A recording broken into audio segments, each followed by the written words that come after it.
Bom, nós já estamos agora lá no Congresso, tá a sessão do Congresso Nacional, com a votação das emendas, a votação daquela resolução, que em tese vai mudar as regras do uso do orçamento secreto, mas vai manter o orçamento secreto. Quer dizer, não tão secreto quanto antes, mas, obviamente, não é uma solução completa, que resolva, que atenda às demandas do Supremo, né?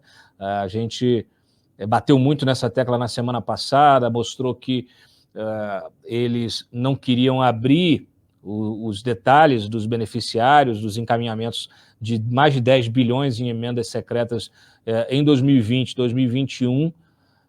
Hoje, saiu mais cedo, a gente deu aqui também em primeira mão uma reportagem mostrando que a consultoria do Senado, ela desmentiu, vejam, a consultoria do Senado desmentiu o presidente do Senado e o Arthur Lira, que escreveram uma manifestação ao Supremo dizendo que era impossível resgatar os detalhes, os registros desses repasses. Eu bati muito nessa tecla aqui porque é um absurdo isso. Primeiro que já dá enquadramento em improbidade administrativa para os dois. Para os dois. Porque você tem obrigação, isso é previsão legal, inclusive da nova lei de improbidade ainda manteve esse artigo, que se você não pode, de forma deliberada, impedir a divulgação de registros oficiais, e é isso que eles estão fazendo. Então, eles podem ser enquadrados. Eu queria que só que o Ministério Público agisse, né? Mas parece que o Ministério Público está dormindo em berço esplêndido. Então, põe lá de novo. Põe isso.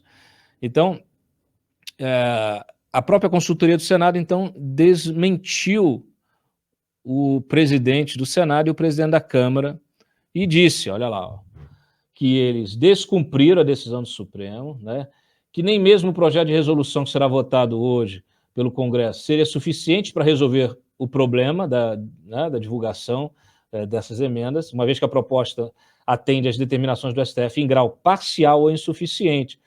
E mais, o ato conjunto, né, ele usou um artifício curioso para omitir as indicações, como a gente revelou na semana passada.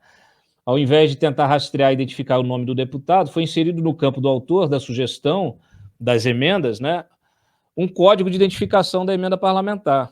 Aí a consultoria do Senado alerta para o fato de que várias informações já eram públicas antes mesmo da publicação do ato e já estavam disponíveis em outros mecanismos de transparência. Além disso, eles dizem que essas emendas de relator geral podem sim ser rastreadas, ao contrário do que tem alegado a cúpula do Congresso. Abre aspas, se houve milhares de demandas e os relatores gerais encaminharam-nas na forma de indicações, algum tipo de procedimento organizativo tiveram para fazê-lo e algum registro documental ou informacional mantiveram para o seu próprio controle. Caso contrário, teriam agido sem saber o que estavam fazendo, o que evidentemente não é o caso.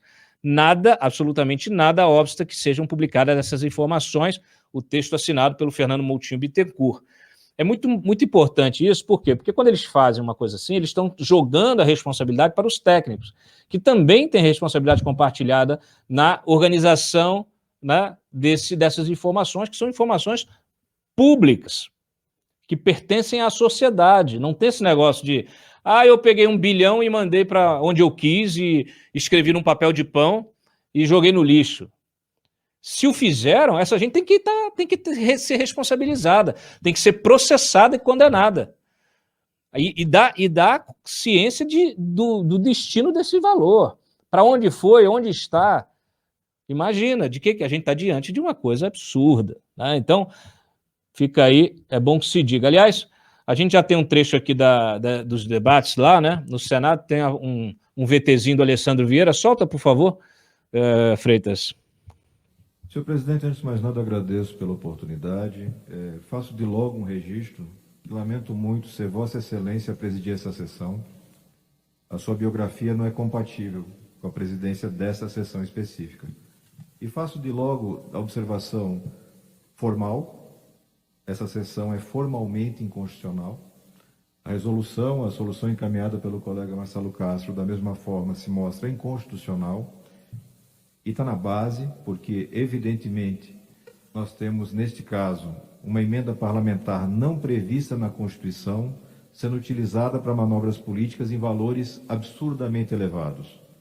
A nova resolução consagra isso. Ela concede a um parlamentar, apenas um parlamentar, o direito de manipular verbas equivalentes a todo o restante do Congresso Nacional. E fazendo isso sem transparência adequada e sem planejamento. O princípio constitucional que é violado não é apenas o princípio da transparência. O gasto público exige eficiência. Está tudo lá na Constituição, no livrinho, como dizia o então presidente desta mesma casa, sentado nessa cadeira, Ulisses Guimarães. As soluções estão no livrinho, estão na Constituição. Como estão lá as soluções para este momento de abuso? Seguramente nós teremos novamente a questão discutida no Senado, no Supremo Tribunal Federal. Não há como fugir disso. Não há como.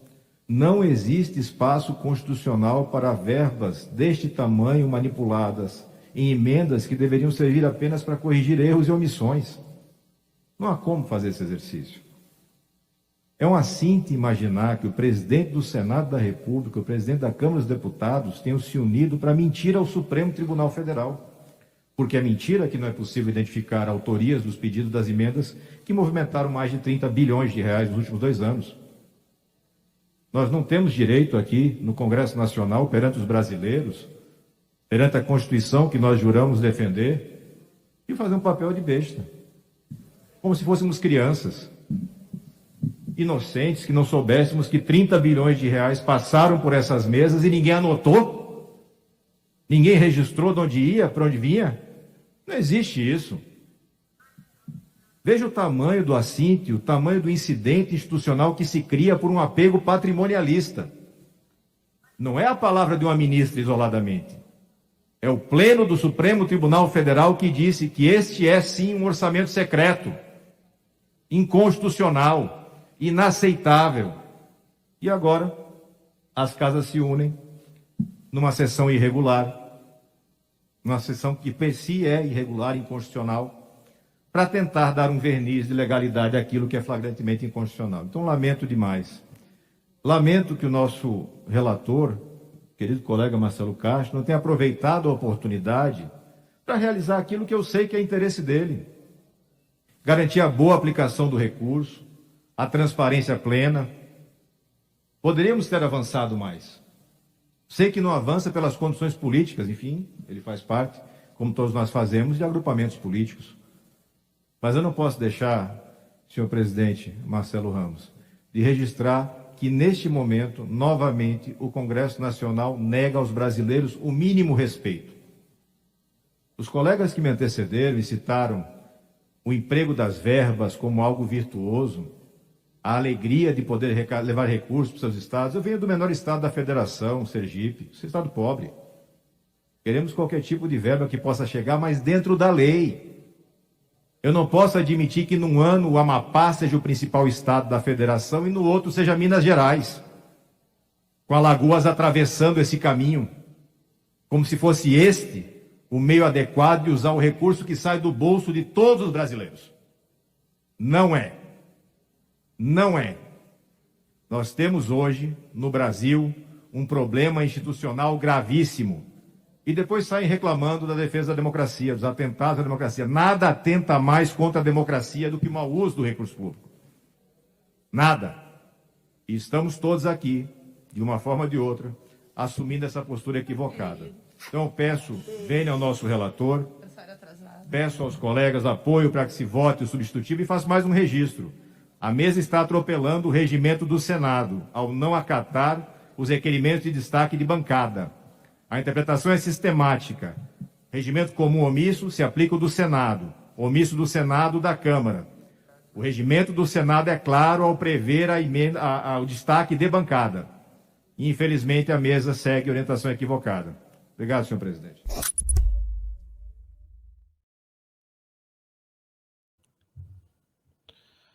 Bom, fez as suas, as minhas palavras, né, Alessandro? Porque é disso que nós estamos aqui nos dedicando.